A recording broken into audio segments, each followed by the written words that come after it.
Put your red shirt on and a brown coat too. Everybody's joining the crew. We got just one drink that we rule them all. Hope you'll remember your towel. Get your Uru fingers and your Middle Earth guns. A sonic screwdriver or a sword +1. Usually when still it will get you to come. To the pit tank. To the pit tank. The Rocky Mountain pit tank.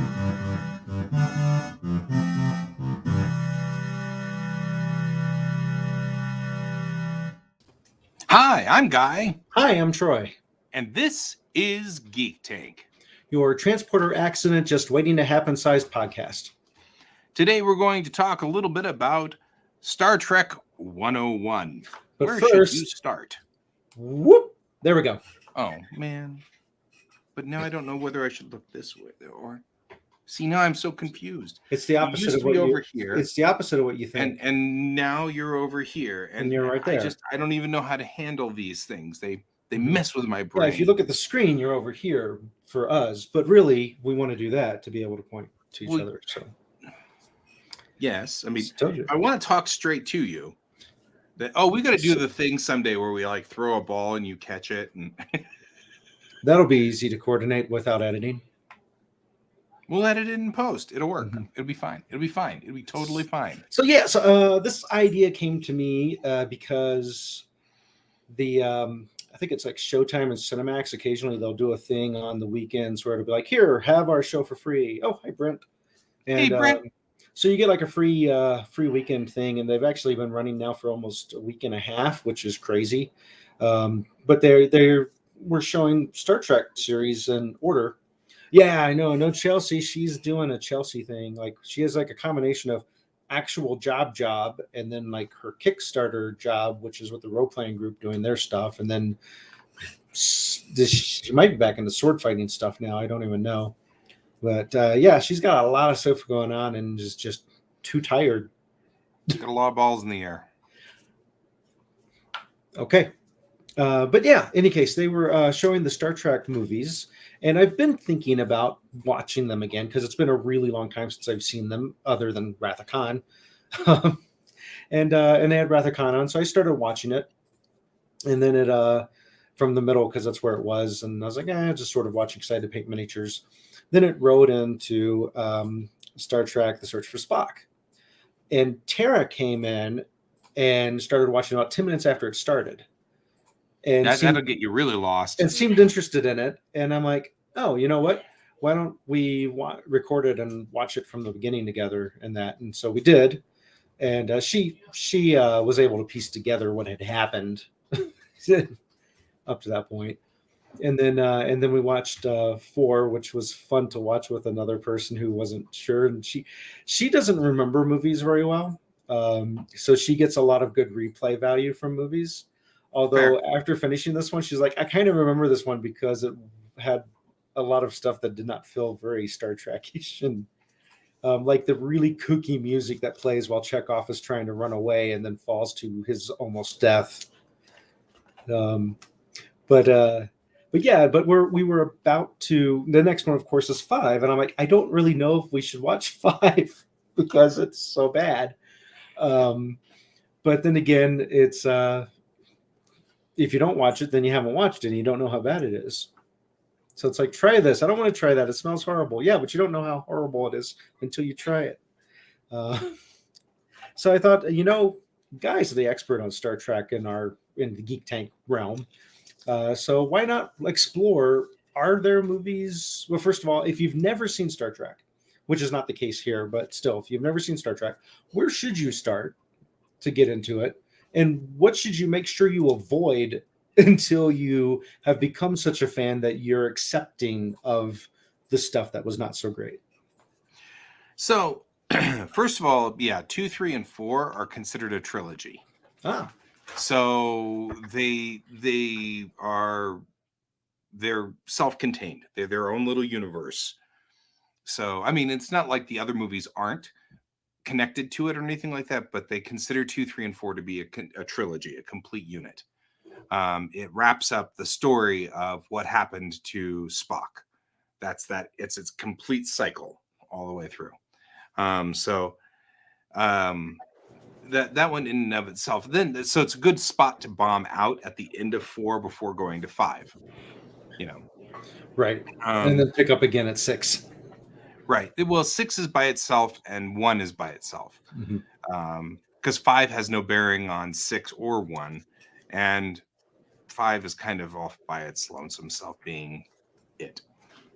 So, and then of course you get into the next generation versions, which is 7, 8, 9, and 10, or 7, 8, and 9. So Generations, First Contact, and Insurrection, and then Nemesis, which also is kind of on its own. But it all depends on where we are. Prodigy starts on Thursday. Yes, I'll have an opinion on that one Friday. So it depends on if you're you've never seen Star Trek, you have no earthly idea what's going on. I know it sounds horrible, but the best one to start with is 2009 Star Trek. Because that explains Kirk, Spock, McCoy, Uhura. It gets all of them in, even if it is slightly lens flary and weird, at least and there's relationships established there. There's like all new relationships that don't exist in the previous movies. So I could definitely see that being one to recommend, because the motion picture by today's standards, even when it was made, it was extremely slow and grinding. Oddly enough, it's the most like the TV series.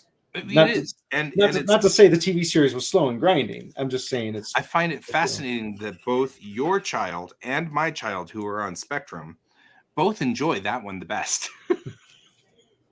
I find that one to be remarkable, if nothing else, because I actually do enjoy putting on Star Trek 1 and painting or something. It's a perfect movie for painting. The only thing is I like the director's cut, because the alert that they used in the original movie was so jarring and startling, and I hated it. It was a jump scare every time that alarm went off. And so the new version, they put in the old red alert klaxon, which is much more reasonable as a sound. But yeah, if you've never seen Star Trek and you have no idea who these people are, 2009 Star Trek's your best bet for a start. But then I would move to Star Trek 2, 3, 4, and then go from there. So he just tries every time. Depending on a person's patience too, and how much they are willing to forgive 1960s special effects, I would even say watch the episode with Khan before watching it too first. Because although Nick Meyer did do a good job of putting it together so that you can piece together what happened. I mean, Khan goes on rants about being left on SETI Alpha 5 and stuff like that. Yeah, you certainly don't have to watch it. It's just one of those, if you do watch it, it's a little more rewarding. But and then there's SETI Alpha 4, which is even worse than SETI Alpha 5. You think they'd get worse further down, but they get worse going back to the original. That's a Lower Decks quote. You left me on SETI Alpha 4, which is even worse than SETI Alpha 5. God. Oh man, there's some good Lower Decks. So sticking with the movies before we move on to the shows. So wait a minute. Wait a minute. So your wife has not seen like much Star Trek at all, and we're showing her Lower Decks. That's really actually kind of funny. Well, even she could have watched every Star Trek movie 2 months ago and would have forgotten most of it. Oh, okay. Because she absorbs information very quickly and then quickly expunges what is not being used on a day-to-day basis, or red flags itself as remember me. I'm trained very well by the school system to this is why she absorb and release and absorb and release. This is why she has multiple master's degrees and I don't. Right. So, right. No, they were left on SETI Alpha 5. Mm-hmm. The blue guy was left by Mariner on SETI Alpha 4. Because, of course, Mariner's involved in all of these crazy, wild things. So but guy was in case this ever somehow manages to end up on audio only, which I have no idea if it ever will. Guy was answering a question about Lower Decks. Lower Decks. Well, yeah, Brent was asking whether it was SETI Alpha 4 that they were left on. I keep forgetting that, see, with Restream, all of Brent's comments are automatically on the screen about in the location where StreamYard puts them. So I keep forgetting that StreamYard does not actually put them on screen. So you guys aren't reading these things while I'm reading them. So I'm reading them over there. And yeah, if they're on Twitch or YouTube, they wouldn't be seeing these questions. Yeah. So anyway, so that would be my recommendation: is start with Star Trek 2009, then thanks StreamYard, Star Trek 2009, and then move to 234. Yeah. And then even though yes, Star Trek 5 is not a good one, you do want to skip 5 and then go to 6. Generations doesn't explain a whole lot. No. And it's kind of haphazard. And I was reading a book by John Eves on that. John Eves was one of the production artists whom I've met a couple of times, and I actually really fond of the guy. And I have one of his books that I picked up at Black and Red for $8, and I was like, "Whoa, I'm in!" Because all it is just design sketches. But it gave me a lot of insight on how Generations kind of fell apart in the production side. And so things kind of got wonky and weird inside production. But but First Contact is critical. So you have to watch First Contact. You can skip Insurrection.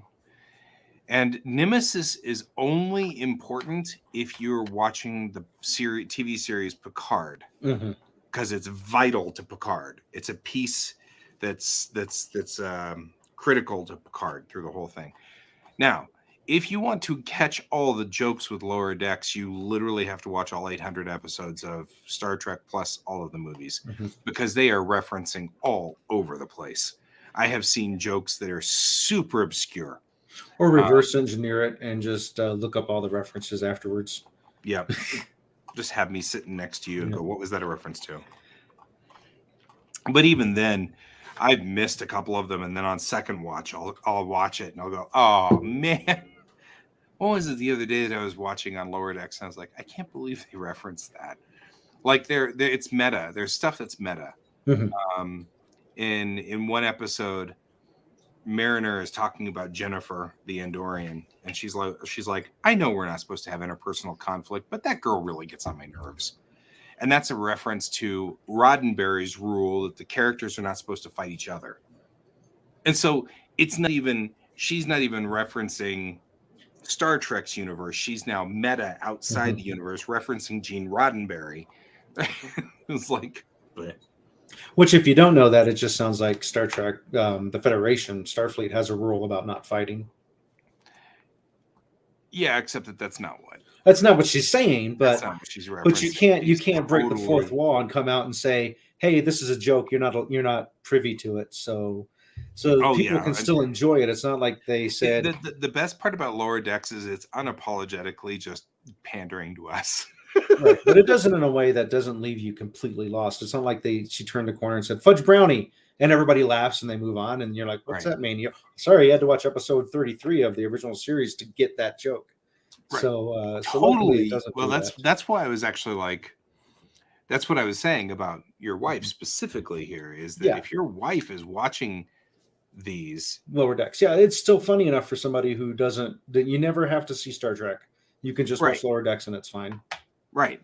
If she's following it, then I got no problems. Which But so moving on then through the movies on that one, I would say 2, 3, 4 definitely, and 3 is weak, but it's not bad. It's just weaker. It's the weaker of the two. It's so when they talk about the odd numbered curse, they're talking about the fact that Star Trek 1 was too long. Star Trek 3 was a middle chapter, and all middle chapters are notoriously weak. Like Two Towers is the weakest of the Lord of the Rings books, and yada yada yada. Usually the middle chapters are just connecting tissue to keep the beginning and the second, or the beginning and the end together. And then they're talking about 5 being weak, and of course Generations was weak, and so was Insurrection. But then Nemesis was also weak, so there you go. So What's fun is if you watch 3, you get to see Christopher Lloyd as a Klingon, and then the next episode's about time travel. yes, So it's not just that. They take Christopher Lloyd's ship and turn it into a time machine. into a time machine. You made a bird of prey into a time machine. You made a time machine out of a bird of prey? Yep. So we all know one for sure that you would say never watch. Well, I know They never watch it. Just this you want to the watch it. the very end of your list. Yeah, I mean, after you've seen all of those, if it's really struck your fancy and you understand what's going on, then you mean one movie that you never watch? Yeah, no, yeah, that's what I meant. There's one movie. I thought you meant number one, like motion picture. No. I meant And the I'm one like, that no, you're just talking about the movie we don't talk about. Right, the one that it. shall not be named. We will not name this movie because it's it's bad. It's full of bad. Right. And one of the lists I pulled up that goes from worst to the best, that is the worst one on the list. Of course. Yeah, most Trekkies unilaterally agree. That one could die in a fire and none of us would ever care. If it was lost, and if all the prints were ever that were ever made were lost, we'd be fine.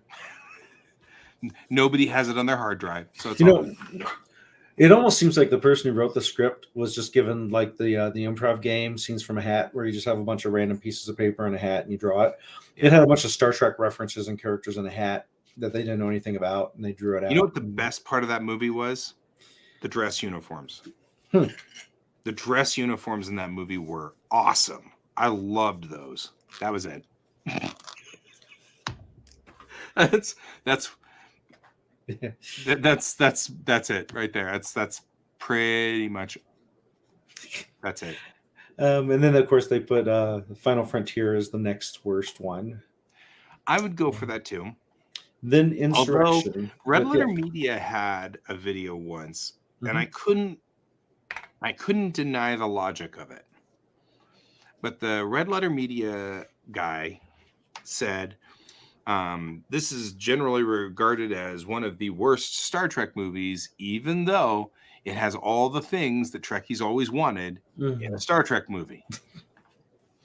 And so there is, watching it kind of with that conceit, I actually kind of enjoyed it a little bit better. I was reading a thing where somebody broke it down chapter by chapter and said it was almost identically following the first movie too. So there. And another person's like, it's good up until they get on the ship. Right. And then, I mean, like the row your boat sequences, the sequences outside, those are great. Yeah, it's good character building. Wonderful pieces of Trek fun, and it makes you comfortable, and it makes you love the character Kirk, Spock, and McCoy around a campfire. I mean, how could you not find that to be a great thing? And so, and I mean, even all of the McCoy on the ground fretting over Kirk free climbing, and then Spock going up there with his boots, saying, why don't you just use boots? And Kirk saying, that's not the point. And then McCoy going, oh God, you two, I mean, that was like, it was that entire sequence is perfect Star Trek. It is excellent Star Trek. And then they get on the ship, and Scotty doesn't know anything about where anything is and hits his head and falls over. And I mean, it's like stupid. Right, because It's like, an engineer who's been on the ship for a really long time obviously wouldn't know where anything's at and hit his head, right? I mean, they were. It was like they were trying to play for humor. They were trying to play for laughs, and instead it sacrificed the. Yeah, it was directed by Shatner. They sacrificed our heroes in favor of that, and that just wasn't cool. And so that's part of why 5 fails. But I mean, like, bits of 5 are great. Mhm. And Shatner still believes that if he'd only had a little bit more budget for his rock monster in the end, it would have been fine, which is one of the reasons why Galaxy Quest has a rock monster. Yes. That is entirely why the rock monster exists, is because of Star Trek V. Because Galaxy Quest was written by Trekkies. And we all know all these little inside stories that went on behind the scenes, and he just wanted a rock monster. So finally, Tim Allen gets to fight a rock monster. So I think the best story about Galaxy Quest is, Jonathan Frakes was trying to convince Patrick Stewart to go see it. So the guy that played Riker was trying to convince Picard. Yeah, Picard. And Patrick didn't want to go see it. He really didn't want to go see it. He thought it was making fun of Star Trek, and he thought it wasn't very good. He felt like this was going to be an unpleasant experience. And so, but Jonathan said, no, you got to go see this. You got to go see this. So he went and saw it. And by the way, this is a story that Patrick likes to tell. So you'll hear him tell it like 62 times. So this isn't, just one of those obscure things. He loves this story. He goes and sees it. And as the lights come up at the end of the movie, he looks at Jonathan and goes, we should have done that movie. And I was like, I would have loved to have seen Patrick Stewart, playing Patrick Stewart being drunk and belligerent, womanizing. Yeah. That would have been hysterical. And then having like Michael Dorn doing all the stuff that with the makeup and just like trying to put the Klingon forehead on, or something, it would have been so funny. If they could have got, that would have been the best. It would have if they could have got Wesley to play Todd. Yeah. So, or Will Wheaton. So, but it could have been. I mean, even Will Wheaton. It's like your desk is a steel drum. Every time you put something down, it's like boom. Yep. Yeah. If we had a sound guy, he'd be yelling at you right now. Stop doing that. I never thought about that, but it is. I mean, I made my desks out of tape or out of doors. They're all recycled closet doors. And I never thought about it, but you're right. They're hollow. And this is mounted to it. Mm-hmm. So maybe I should look into soundproofing my microphone. Yeah. Mount it on the wall or something. Yeah, mount it to the wall or something. Because you're right. It never occurred because I can't hear it. Right. That's I was like, can he hear that? And then after you did it the second time, I'm like, I better tell him. Yeah. So, well, let's see if in the interim, if I can find some way to at least get my tea. So I'll put it on this cloth here. Sorry. There. Better? Yeah, maybe. So Star Trek Insurrection. Yeah, on the morning. Well, maybe you're not big. Insurrection's weaker, but it's not bad. Well, the thing that bothered me was a good movie should have a really good conflict. And usually really good conflicts come from a really well thought out villain. Mm-hmm. The villain in this, his master plan was to take everyone and put them on a planet that is identical as the planet that they were on, minus the magic power. Right. And I'm like, dude, you're a villain. Just beam them into space. Save the resources on the other stuff. But it just, the level of danger just didn't feel there like it was there. And there was all this other stuff that just seemed like it was done only for the laugh that made no sense plot wise. Yeah, there was, I mean, again, Insurrection had some interesting bits. I really loved the part where they're singing They're singing in the two different ships, Gilbert and Sullivan, and that's funny and cute and interesting.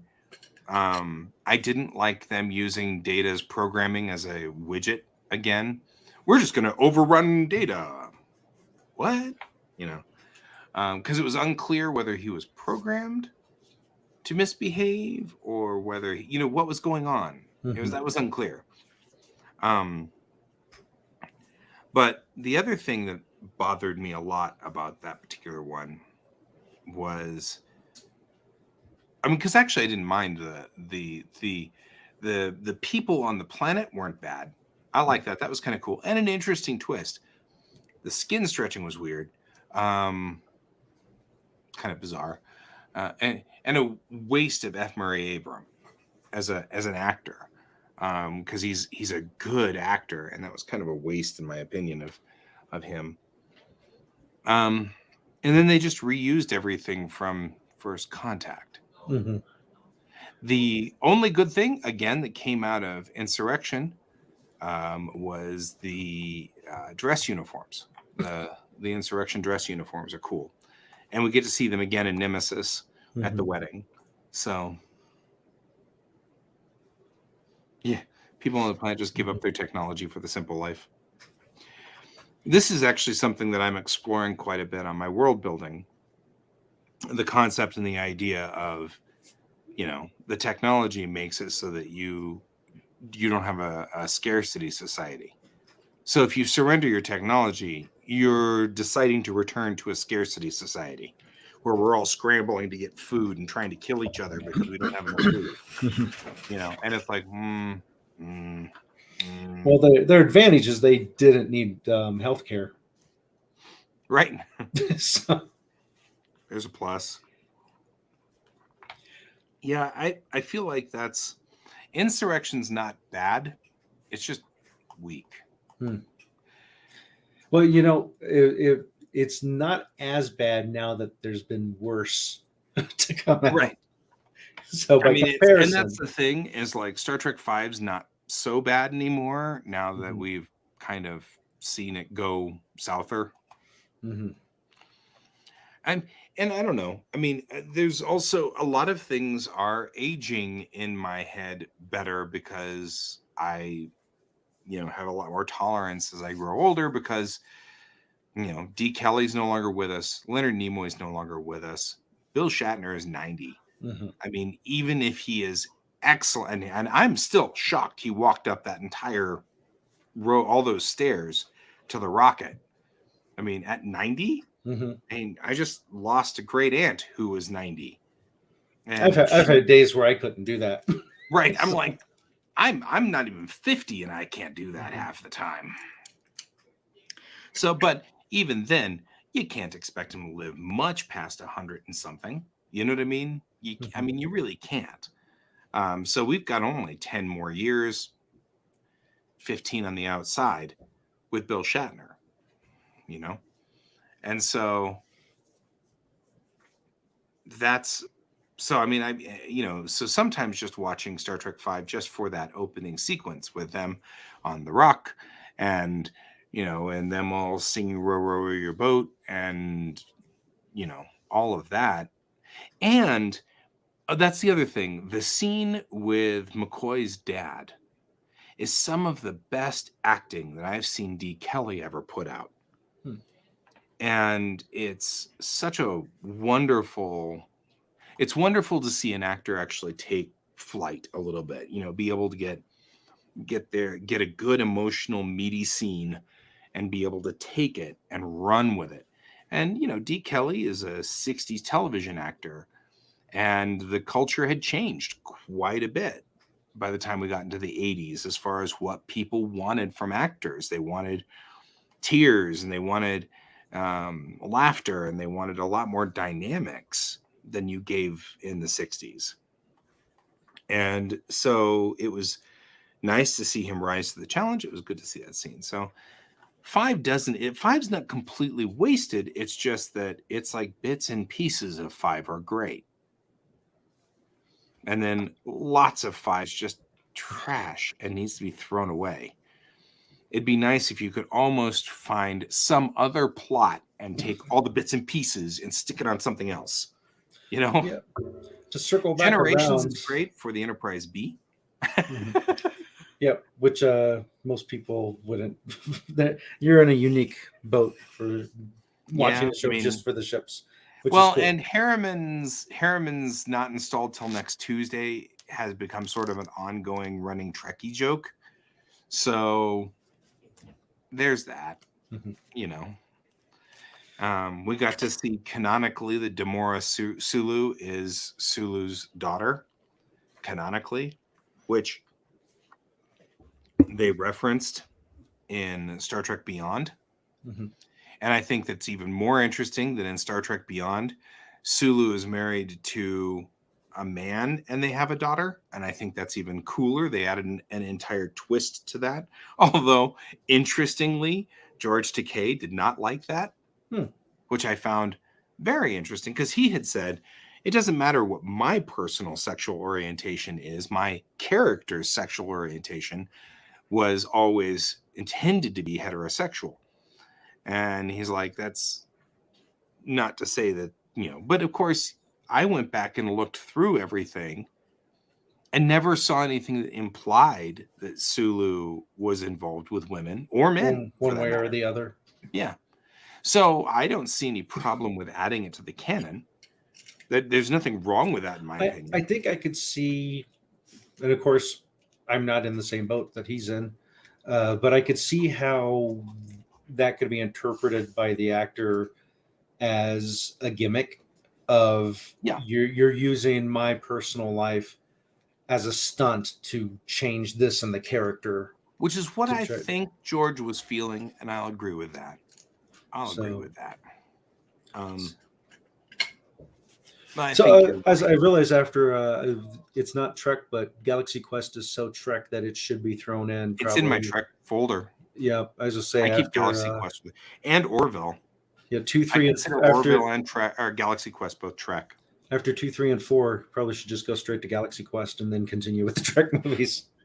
Yeah, actually, if you were to put Galaxy Quest in there, which is totally reasonable in my opinion, it would be Star Trek 2009, then 2, 3, 4, then Galaxy Quest. Mm-hmm. I don't know. You might want to see Galaxy Quest after you've seen the TV series. The TV series, because it makes a lot more fun of the 60s TV series than it does the movies. The movies don't have the same campiness. How do you feel about, well, obviously the 2006 Trek, you don't have, or 2009, you don't have to watch any of the TV series before watching that.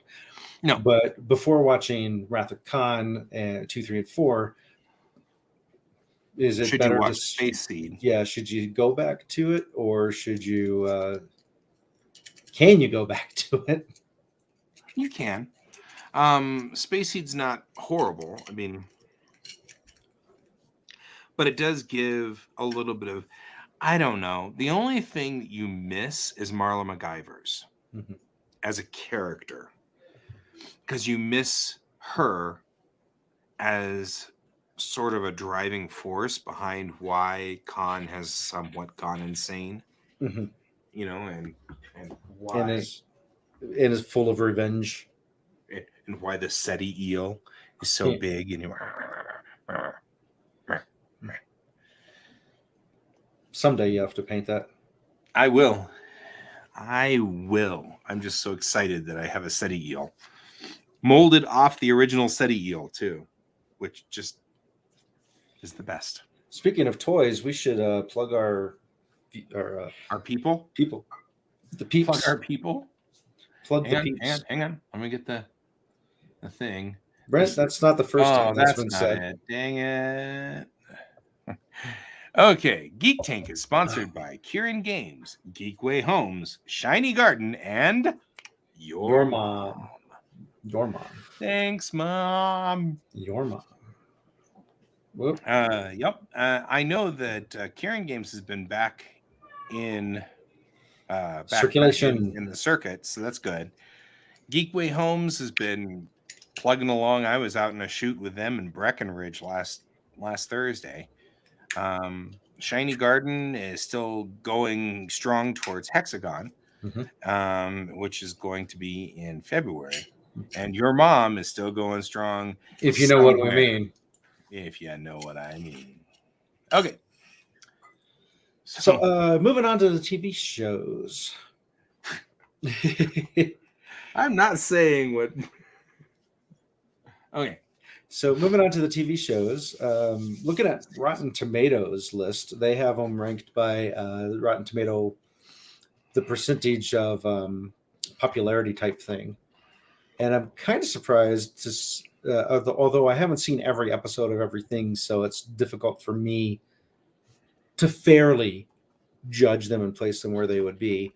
They put Enterprise at the bottom, which I feel like generally probably speaking, because that's of where people find that they go. Enterprise is typically considered the weakest because the third season sunk it.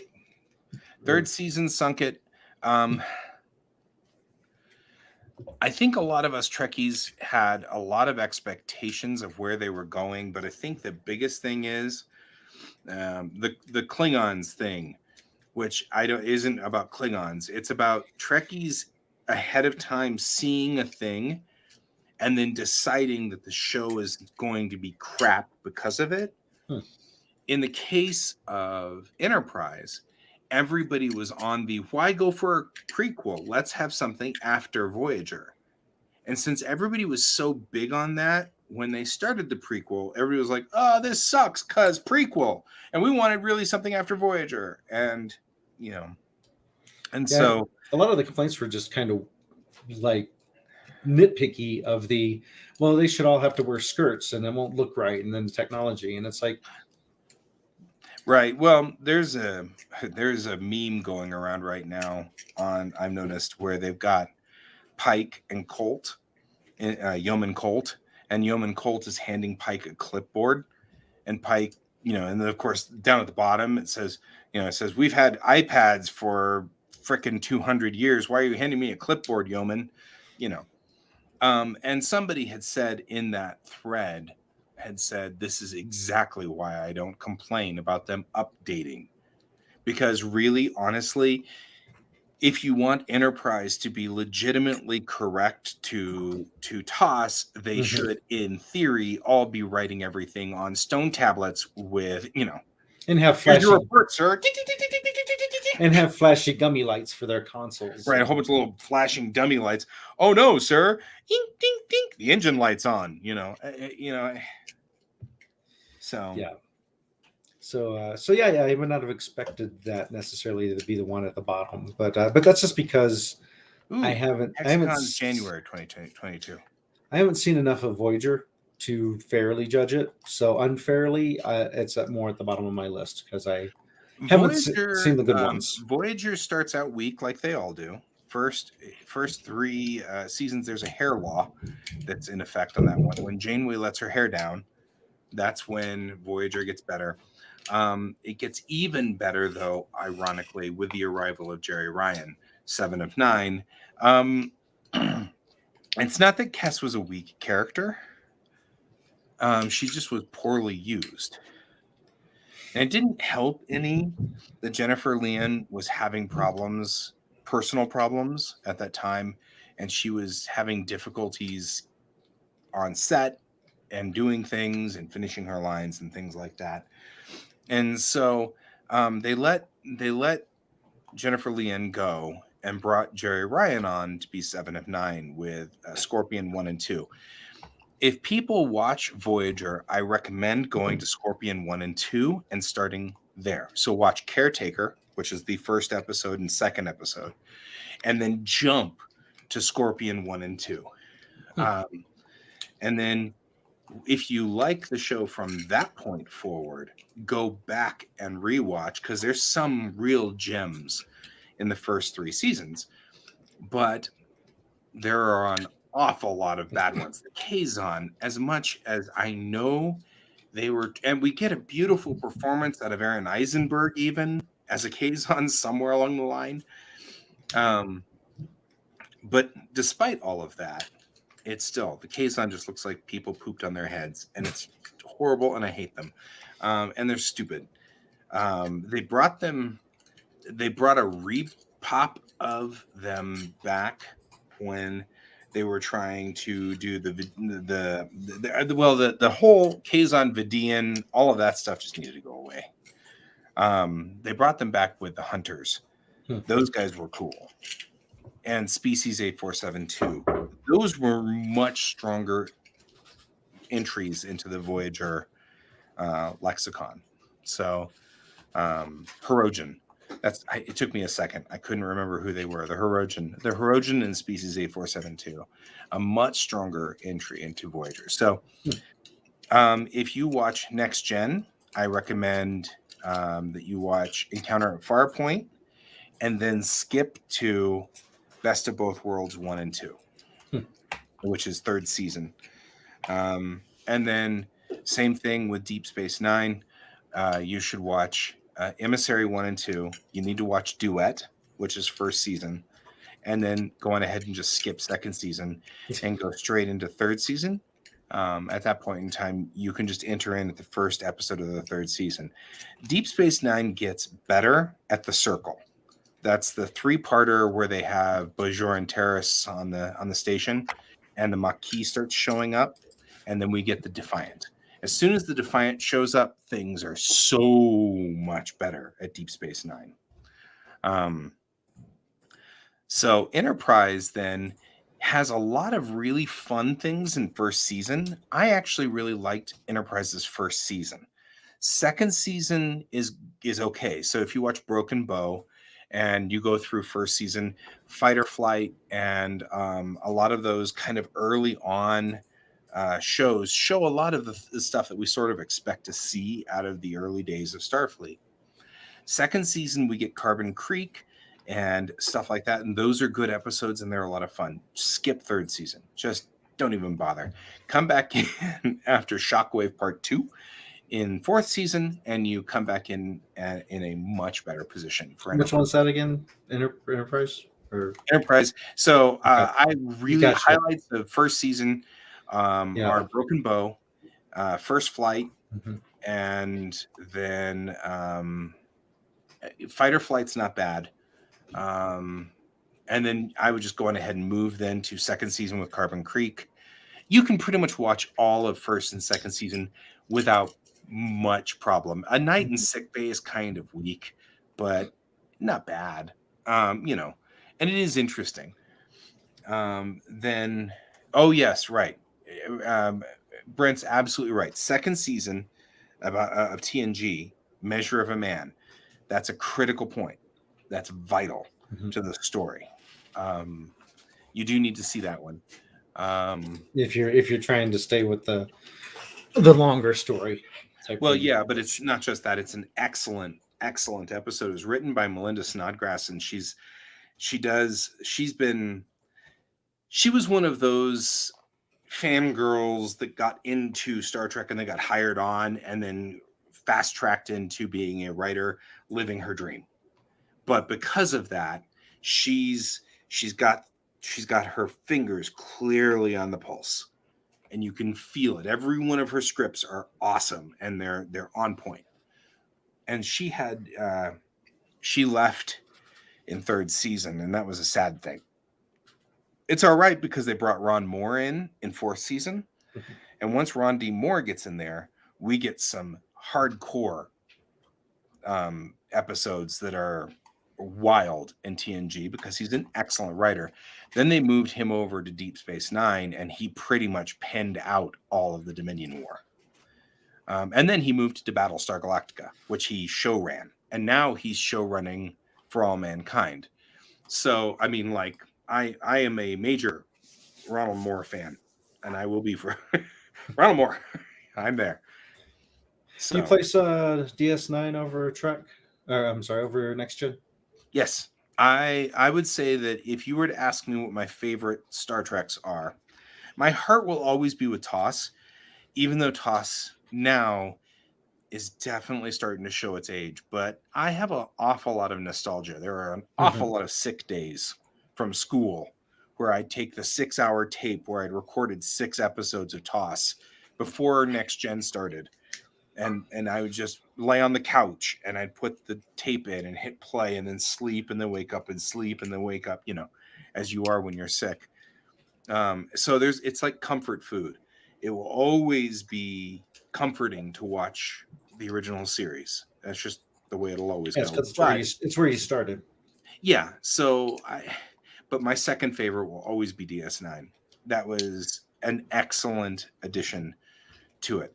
That doesn't mean that there aren't pieces.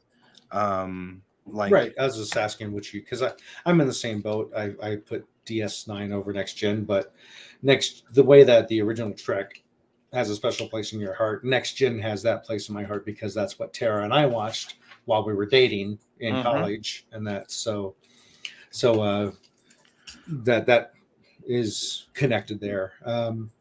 I routinely say, as I routinely remind people, I am 2 days younger than Will Wheaton. Mm-hmm. So by the time Next Gen came out, I was already 14. So I had already gone through elementary school, and I had already gone through. Yeah, you were hitting. I was in late junior high at that point. You were hitting your sci-fi puberty. Yeah. So, I mean, during elementary school and during all of those times when I am now at the same age, in my head, thinking about the same age as where my son is, that was what we did.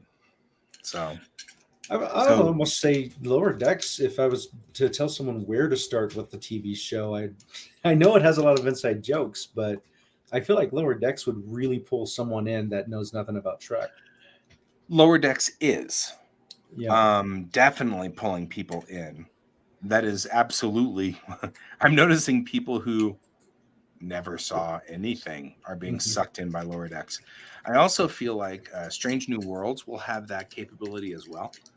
I just realized Lower Decks is going to make watching TOS more possible to people who've never seen it, because they'll be able to go, that's what they were joking about, and they'll be looking for that, as opposed to watching it the other way around, trying to trudge through not having the funny point to reference. Right. Lower Decks is a good. They do a lot of good stuff where they hit all the right points. Mm-hmm. And I think the key here is that you're right. I think that once you watch Lower Decks, you can go back and watch the original series and, I remember Mariner talking about this, or, I remember, Boimler having a problem with this, or, Do they have, I haven't checked this out, but because it's all on CBS All Access, or they call it something else, Paramount Plus, right? Is what it's called now. The way that some DVDs have a director's commentary, do they have an option to watch Lower Decks with like director's commentary or such? They don't have a commentary line, but they do have extras, which are great, where they go through and they're like, did you catch all the Easter eggs in this episode? Here, let's go through them. How about this one? Did you see this? Did you see that? Yeah, I was thinking of something where there used to be a thing called pop-up videos. Yeah. Where they would put these little bubbles of trivia. So that'd be kind of a neat extra way to do Lower Decks, is every time a reference is made, they could put a little subtitle like, this is a reference to this episode. You just have to have a Trekkie with you. Not always easy to do. Man, there was an episode where they had a collector, like Kefis Fajo, which is the collector that in Star Trek TNG who tried to collect data. They had another collector, and the jokes in there, I mean, I had to watch it 4 times to catch all the things because they were everywhere. It was all over the place, and references to all kinds of crap because it was a collector. Mm-hmm. So he had literally collected everything from every Star Trek. And as I was listening to the Pod Directive, which is a podcast by with Tony Newsom and F. Paul Tompkins. He's a comedian, yeah. Yeah. And they do the Star Trek, the official podcast. So Tony Newsom is Mariner. So the podcast is by Mariner, which is so much fun because she's just a riot. Mm-hmm. But she's also hardcore. She's a hardcore Trekkie. And I listened to her talking to Mike McMahon on the show and talking to Jack Quaid. And it's funny listening to Jack Quaid talk to her because Jack Quaid's like, I didn't know. I mean, I knew Star Trek, but I didn't know it. So it's really great because then I get this like double talk between Mike and Tawny, and they're both explaining what I'm talking about in this scene. And I had no idea. It's like, but one of the things that Tawny was saying and Mike was saying was Mike pulls from everything. He can pull from Discovery, he can pull from, but he cannot pull from Picard because that occurs after. And so it's really hard for him because he's watched all of Picard and he's in the mix with Picard. And so he can't pull from those, and he keeps popping them up because he's a Trekkie. He'll pop those episodes up and he can't pull from them. And because it's canonically it wouldn't make sense because of the fact that, you know, unless they time travel. not, you know, 2395, not 2399. They could always time travel and jump into the future, and then they could. Yes, the guy who plays Boimler is also the main character in The Boys, which, as a side note, Troy and I are rewatching some of the episodes of The Boys with our engineer Kevin, because he hasn't with our seen engineer, them. but I haven't seen The Boys since first season Lower Decks, and now I can't unsee or unhear Boimler in the middle of all of this, which is just, it's adding a whole level of entertainment. And some of the choices Huey makes are very Boimler, like shooting at people and yelling sorry. He's cast well on both sides. Yeah.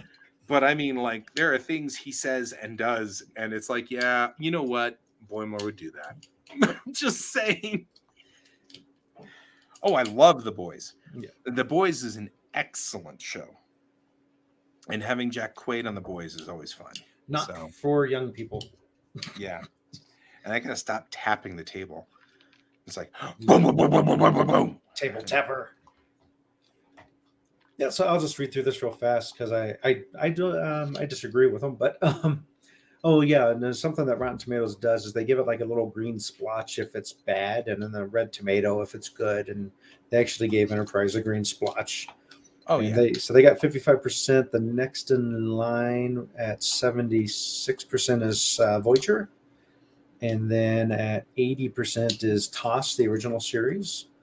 And 83% is Lower Decks. 84% is Discovery.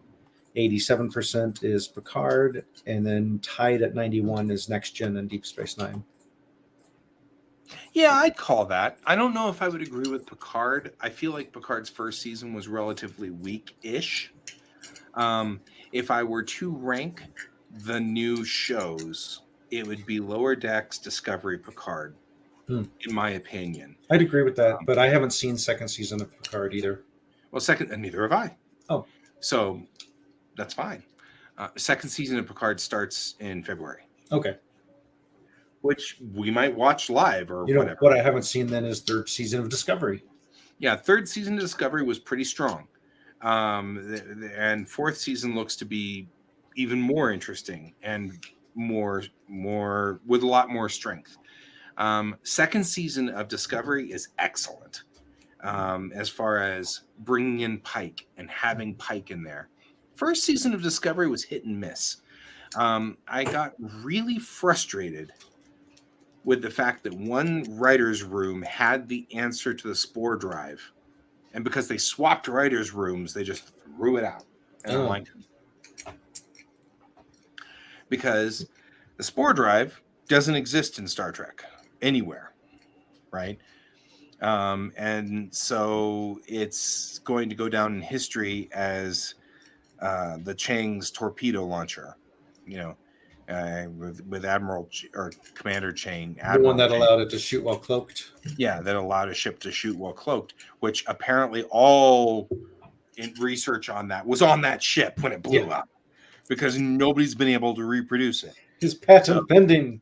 Right. And so it's like, So I feel like, personally, Discovery comes in second place. Picard, I'm not saying that it was bad. I actually liked Picard season 1. It's fine. I just finished a rewatch on it, and it's solid. It's solid. It's just that it has a few little missteps that I'm like, oh. I feel like they pushed the action too much. That They didn't need to. We didn't need to have a whole bunch of shooty.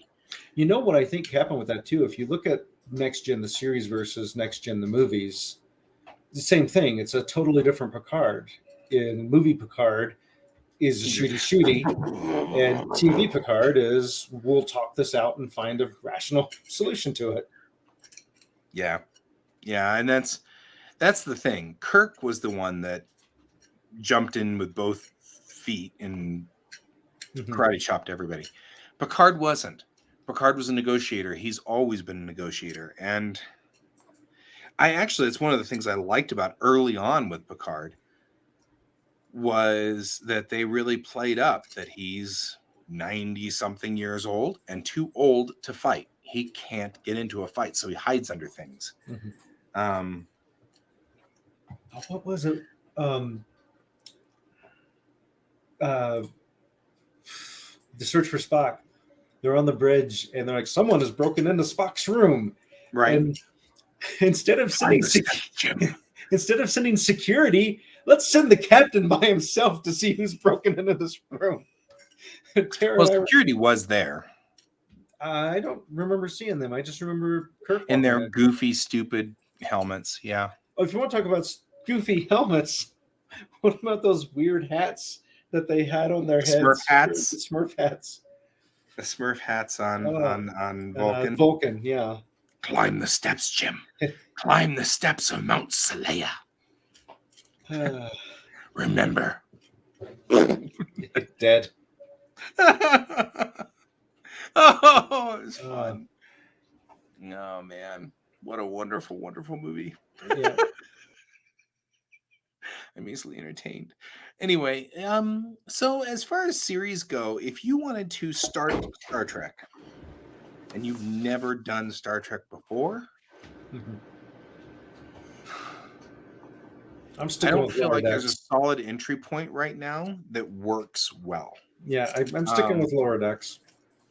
The problem is, though, there's no universe entry point. You don't understand the technology. I mean, we're talking about people who, possibly Prodigy, which Brent's that's what I'm thinking, because that's targeted at kids. Our entry into the technology, and we're going to get Kate Mulgrew and we're going to get Robert Beltran, so that's going to be cool. So I think Prodigy would be our entry point. That's my guess. I think Strange New Worlds. I'm putting my money on Strange New Worlds. How much exposition? What out of all the ones? I know there has been at least one, if not multiple, episodes where they have somebody they bring out of cryogenic suspension or whatever from a long time ago, and of course they're like, "This person's from the 20th century, and we've just woken them up." There has to be an episode where they bring someone that's been time traveling or something, or I was just trying to remember how much exposition they do when they're explaining to this person about this is how a synthesizer works. There is. It's not a good episode. It's a second season episode, first season episode, and it's not good. Okay. Yeah. I don't know. Maybe. So Prodigy might be the place to start. Prodigy might be our entry point. They did. They touched on it with Voyager whenever they brought in the 57ers. 39ers. 39ers. It's the name of the episode. They touched on that one. In that one, which also was a great episode because we finally got to see Voyager landing, which was cool. They touched on that. Voyager has far better places to go. I've always wanted to kind of make a conceptual, here are my best picks for Star Trek. Like if you were to watch Star Trek and I were to, and like, because you had said this a while back, you're like, what should I watch? Knowing that I'm not going to watch all 800 of them. Yep. What should I watch? You know, and of course, knowing that there are episodes like Spock's Brain and Threshold out there, I'd put together a kind of an operating list on this. Yeah, you should type it up and we'll post it on Yep. Facebook. I will. I'd put things on there like Muse and Duet, and those are great episodes. Ones that I've watched many, many, many times. My favorite, of course, Far Beyond the Stars. Far Beyond the Stars. There's 2 to that set, so the sequel, the return of that, is also a good one. So we could do that. I also feel like, you have, show for tomorrow for art time. No, I've got work to do. I got way too much work to do. There is no way I'm skipping art time. So there you go, guys. Well, cool. That's our 101 on Star Trek. Yeah, hopefully it's helpful to some of you, and I hope, hopefully not everybody fell asleep that's watching this. Well, we have 0 viewers up there, so Yeah, they're asleep. I've noticed that What's funny is Brent doesn't register up there. I know, that's what I was thinking too. I'm like, Brent doesn't show up. So how many visitors do we have out here who are watching but aren't showing up? Right. Weird. Right. So, okay. Well, so next week, definitely all the time that we've got. Oh yeah. Next week we'll hopefully have the guest on talking about Halloween haunted houses and stuff. That'll be fun. So, alrighty. And we are coming up on the end of the month, which means that we might get Chelsea back in November. She said she wanted to try. So we'll have to see. We'll have to see. We'll have to see. That's all the time we've got for today, though. I am Guy. I am Troy. Oh, wait. What? You are still Troy. And we are all still here. And this was Geek Tank. We are Borg.